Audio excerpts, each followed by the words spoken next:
Salut à tous, petite vidéo un peu différente, aujourd'hui un peu plus culturelle, mais on s'intéresse toujours, comme c'est le cas sur cette chaîne, à des collections, à savoir cette semaine le numéro 1 de la collection Histoire de France en bande dessinée, Charlemagne. C'est sorti chez Hachette, comme les figurines Disney que je vous présente régulièrement, et donc ce numéro 1 est consacré à Charlemagne, évidemment empereur des Français, notamment à partir de l'année 800. Donc je pense que c'est une date qu'on retient assez facilement puisque effectivement 800 c'est au moins un chiffre rond. Et voilà, bon, je m'intéresse évidemment bien sûr à l'histoire et je suis heureux aujourd'hui de vous présenter cette collection. Alors c'est ce que j'appelle un peu du recyclage de collection puisque il y a quelques semaines, mois, j'ai acheté ce numéro. C'était Le Monde présente les grands personnages de l'histoire en bande dessinée. Ici, nous avons Le Monde présente Histoire de France en bande dessinée. Là, le numéro 1 a été consacré à Napoléon Bonaparte, mais c'était sorti par Fayard et Glénat. Là, c'est Hachette. Et le numéro 1 est consacré à Charlemagne. Sauf que si on retourne et qu'on regarde le numéro 2, eh bien, ce sera consacré à Napoléon Bonaparte. Et là, si on retourne ma BD d'avant, le numéro 3 était, lui, consacré à Charlemagne. Donc, voilà, c'est assez... C'est un peu du recyclage. Je sais pas si c'est les mêmes auteurs, si c'est les mêmes bandes dessinées. En tout cas, c'est les mêmes personnages historiques.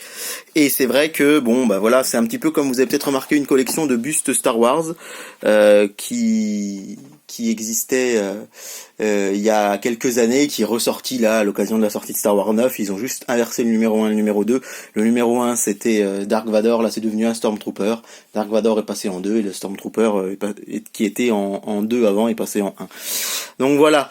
Mais moi, du coup, vu que le numéro 1 c'est un 99, j'avais pas acheté Charlemagne l'autre fois, j'avais juste acheté Bonaparte, j'avais juste acheté le numéro 1, parce que voilà, les BD historiques c'est pas non plus ce après quoi je cours le plus.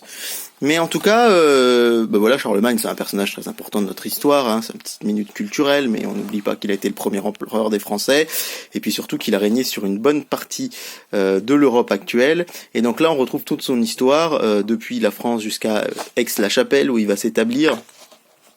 Et ben écoutez, ma foi, je trouve que c'est plutôt joli, c'est plutôt bien fait.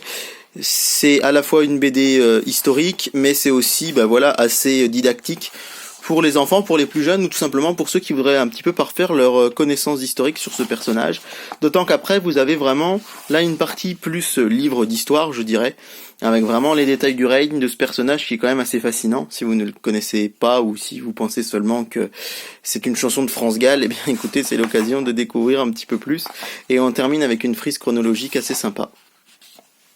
Et donc là, on voit que la collection, eh ben, elle va être assez grande, hein, parce que de la Gaule à la France, donc ça commence par nos ancêtres les Gaulois, et en numéro 1 et en numéro 60, on a la France et la construction européenne. Donc vous avez évidemment les grands âges de l'histoire, mais qui sont là un petit peu différents, parce que l'Antiquité est là, on a le Moyen-Âge, et ensuite on a la période moderne qui est là, et puis après l'époque contemporaine qui est divisée en 3. Donc bon, voilà pour cette collection. On notera que comme d'habitude, hein, on a les petits bonus, alors on va les avoir en plus grand ici je pense. Les petits bonus, découvrez l'histoire autrement.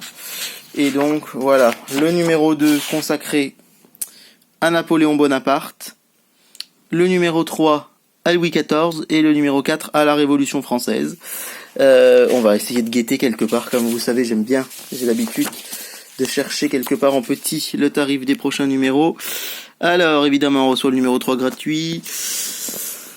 Le cadeau, c'est la boîte à jeux en partenariat avec Europe 1, un dépliant chronologique si on répond sous 10 jours, et ensuite, ce sera 9,99 le numéro. Bon, ce qui est assez correct, c'est le prix d'une BD Tintin ou Astérix, ou voilà.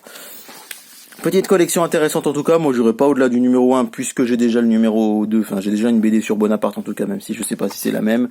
Et puis après par la suite c'est vrai que 10 € c'est un prix assez élevé, mais bon.